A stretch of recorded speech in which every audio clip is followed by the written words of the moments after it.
everyone and welcome to my channel. I am Karine Robin from the Montessori family.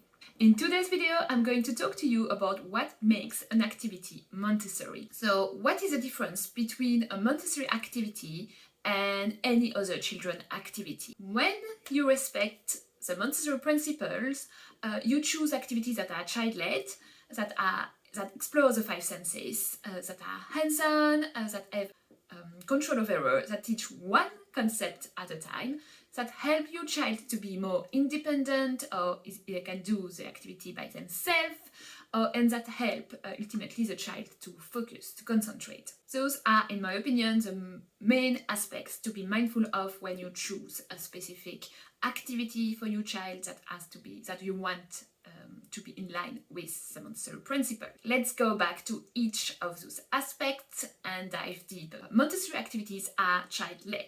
While you may choose a topic, while you may decide to offer a presentation, introduce some new toys to your child, ultimately it's your child who is going to choose what to play with, what to work for, is going to show you if he's interested or not. We cannot really force a child to play with some specific materials, some specific toys, or to be interested in a specific topic of our own choosing. So the key is to always observe your child, and based on your observation, you're going to suggest activities, materials, and so on, and let your child lead. So that's why it's child-led. So Montessori activities are generally based on the five senses, especially for the children under the age of 6, because they explore the world through the five senses. So anything that allows them to smell, to touch, to hear, to develop their five senses is generally a good activity. Yeah, because children love to explore sensorially. Montessori activities are hands-on, so basically they need to manipulate. Under the age of 6, children explore the world through their hands, so they need to manipulate, they need to touch, to explore, to figure out how it's working. So it needs to be hands-on and very concrete. So Montessori activities have a built-in control of error. So it means that there is only one way to solve the puzzle, only the two pieces that goes together fit together, for example, or there is like a color-coded, or the cards are color-coded, allowing the child basically to double-check what he's doing and to see if he's correct, without needed to ask you for help to double-check his work. Sometimes that is the case for all the original Montessori materials. There is a built-in control of error. Of course, nowadays, toys, puzzles and stuff might not have that built-in control of error.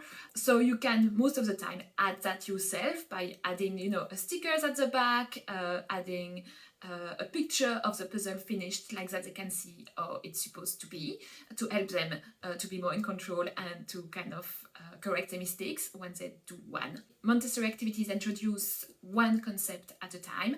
That's the case with all the Montessori materials, for example, the pink tower, all the cubes are pinks, like that the child focus on the size of the cube instead of looking at the colors and other stuff that might be on the cubes that you would find in the normal, in a mainstream towers of cubes that you might find in a shop. You will have like pictures and numbers and so on, and that the toys would be about exploring many concepts at a time, which can be overwhelming for children. So you can try to simplify all the toys that you have, or when you decide to introduce sizes, for example, or colors, you focus only on that and you try not to include too many other concepts in the same activity. Montessori activities help the child to be independent. So the material is presented in such a way that your child should be able to complete the activities without your support, without help. After you have done the first presentation, they know what to do. They have all the materials on a tray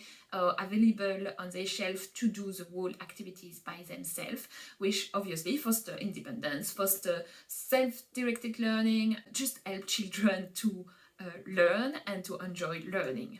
And so obviously all the previous aspects leads to this one. So Montessori activities help the child to focus, because the child does the activities by himself, because the activities is challenging just enough for the child to want to complete it and to practice the skills, then obviously the child start to focus because he tends to want to repeat this kind of activities because he has access to that activity independently, because he can correct his own mistake and repeat the activities, then that's going to lead to more focus, to more concentration.